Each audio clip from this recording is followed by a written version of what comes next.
Olá, tudo bem? O Ministério da Saúde estima que 10% da população adulta seja dependente do álcool, proporção que, se aplicada ao município de São José dos Campos, representa cerca de 70 mil pessoas. Para esclarecer os danos provocados pela doença, nós conversamos com a coordenadora do Centro de Atenção Psicossocial em Álcool e Drogas. O CAPS-AD atende 400 pessoas por mês gratuitamente.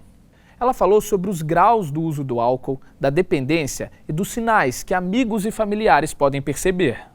Com a palavra, a psicóloga Patrícia Minari. A estatística que a gente usa é nacional, né? A estatística nacional diz que está em torno de 10% da população que já tem a dependência instalada. Então, assim, a pessoa já se tornou dependente do uso do álcool. Isso, se a gente for reportar para São José dos Campos, nós vamos ter um cenário aí mais ou menos umas 70 mil pessoas num uso nocivo, ruim e dependente do álcool, né? Então, por isso que a gente diz que o uso do álcool hoje é um problema de saúde pública. E existem níveis da doença. Então, existem aquelas pessoas que fazem um uso experimental, né, da bebida, mas o uso experimental não é experimentar todo final de semana. O experimental é assim, usei uma vez na vida, 2 vezes na vida, nunca mais bebi. Existem aquelas pessoas que fazem um uso recreativo ou social, como as pessoas chamam, e o uso recreativo ele também não é todo final de semana. É assim, uma festa, bebo 2 taças de vinho, aquilo que é preconizado pela Organização Mundial de Saúde como algo aceitável, né? E ela não pode dirigir depois disso. Aí, passou do uso recreativo, a gente começa a chegar num ponto ruim do uso da bebida, que é o que a gente chama de uso nocivo. Esse uso nocivo é assim, eu não sou dependente da substância, mas toda vez que eu bebo eu tenho problemas. Então eu brigo com a minha esposa, eu chuto o cachorro, eu bato o carro, eu já tive vários acidentes por conta de uso de bebida, eu falto ao trabalho, então eu começo a ter um uso ruim da bebida. Aí, daí, o próximo passo é a dependência. O que é a dependência, né?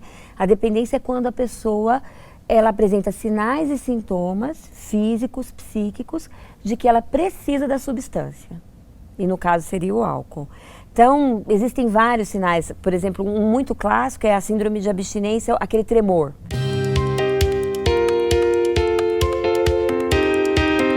O diagnóstico fechado é um profissional que deve fazer. Mas existem alguns sinais, né, que a gente percebe e que podem alertar que tem um problema ali. Então, a gente até tem um teste muito interessante que se chama Audite, que são 4 perguntinhas e a pessoa mesmo responde. Se ela vê, se tiver duas respostas positivas ali, ela mesma já sabe que ela tem problemas com álcool, né? E aí as perguntinhas são sempre assim, alguém já reclamou do seu uso? Né? Alguém já te criticou por você usar? Você já teve algum problema de saúde por conta do uso da bebida? Você já teve problemas no trabalho por uso da bebida? E se você já teve algum problema social também pelo uso? E a partir dessas perguntas você mesmo já pode perceber que você está tendo um problema e as pessoas em volta também, né? A família geralmente é a primeira que sente, né? Geralmente é a primeira que sente que alguma coisa não está boa. A pessoa não é o mesmo, né? Tem um desses critérios que se chama estreitamento do repertório. Então, o que quer dizer isso? Se antes a pessoa fazia várias coisas na vida dela, ela vai estreitando essas opções para opções que tenham bebida. Se ela tinha outras atividades de esporte, ela vai deixando e vai sair com os amigos que bebem. Então, vagarosamente, ela vai deixando as outras coisas da vida e vai afunilando para os ambientes que têm a bebida, né? Tem um outro sinal que é a compulsão, né? A pessoa começa a beber, então ela fala assim para a mulher, eu só vou sair com os meus amigos para tomar um chopp. Aí chega lá, toma um chopp, aí não consegue ficar naquele chopp, é o segundo, é o terceiro, embala a noite inteira e chega em casa no outro dia alcoolizado. Então a compulsão é um sinal muito importante.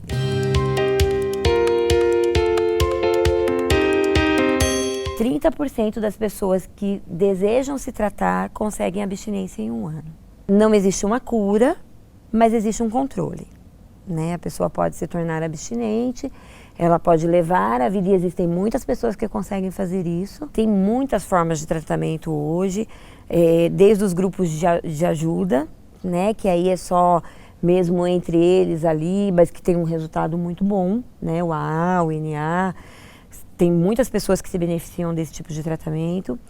Existem as comunidades terapêuticas, né, que propõem uma internação e aí mais sem medicação, numa proposta mais de uma abordagem cognitiva, vamos dizer, né, e mais pautada às vezes na religião. Existem os tratamentos aí pautados na psicologia, que é uma coisa que está muito em alta hoje, que é a terapia cognitiva comportamental, que é você trabalhar, né, com os dados psicológicos daquela pessoa para que ela possa estar na sociedade sem usar a substância. Existe o tratamento médico, né, nos casos necessários, que aí dá um suporte não só para a vontade de usar, para a fissura, né, mas também para as outras doenças associadas que vêm com a dependência do álcool. Então, às vezes, uma depressão, ansiedade, a própria síndrome de abstinência. Então, em muitos casos, se precisa do apoio medicamentoso. No CAPS, nós trabalhamos numa linha, né, psicossocial, então o nosso trabalho tem uma abordagem cognitiva, tem uma abordagem social e tem uma abordagem médica. A equipe é composta por médico psiquiatra, clínico, enfermagem, terapeuta ocupacional, psicólogo, assistente social e um apoio todo de enfermagem. E aí a gente trabalha nesse sentido de que a pessoa consiga se restabelecer sem ser retirada da sociedade onde ela vive. Mas existem casos que precisam de internação, tanto em comunidade terapêutica, como em clínicas de recuperação, que aí usam medicação, né? E existem os casos em que as pessoas precisam ser internadas em hospitais psiquiátricos. E aí é porque já tem uma patologia psiquiátrica associada, então ela precisa de pelo menos 1 mês, 2 meses no hospital psiquiátrico para poder se estabilizar.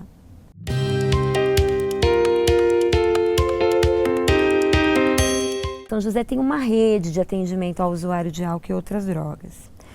Então, essa rede tem algumas portas, né?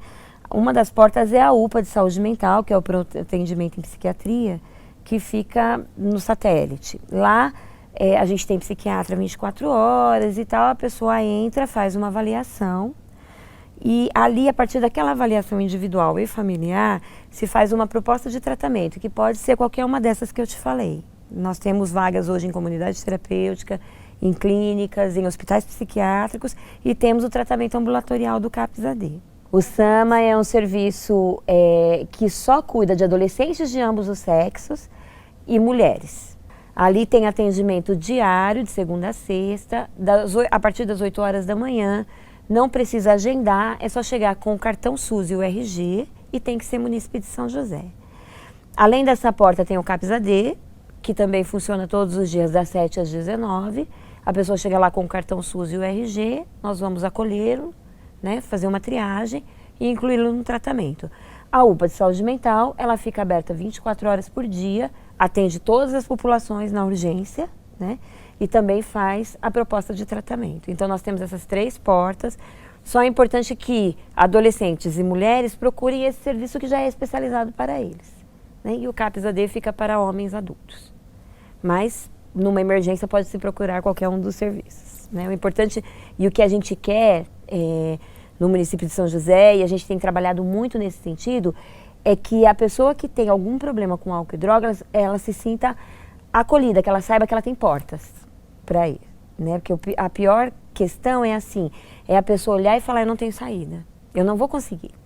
Mas a gente tem traçado a rede de uma forma que a pessoa perceba que ela pode sair disso e que ela tem nesses serviços o apoio para poder sair dessa situação.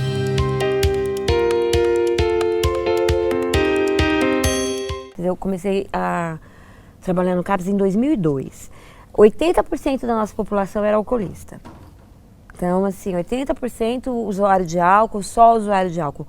Hoje, 40% é usuário de álcool, 40% é usuário de crack e 20% das outras substâncias. Geralmente o usuário de álcool, ele é um pouco mais velho, né? Quando começa a aparecer o problema mesmo para que ele procure tratamento, ele já está um pouco mais velho.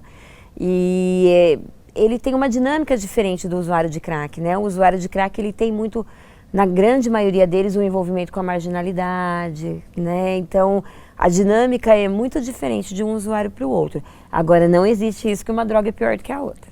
Como lembrado pela entrevistada, apenas 30% dos que iniciam o tratamento conseguem passar um ano sem ingerir bebida alcoólica. Patrícia Minari ressalta a importância dos grupos de apoio e do envolvimento da família durante a recuperação. Em geral, as pessoas vão de 3 vezes a todos os dias, né?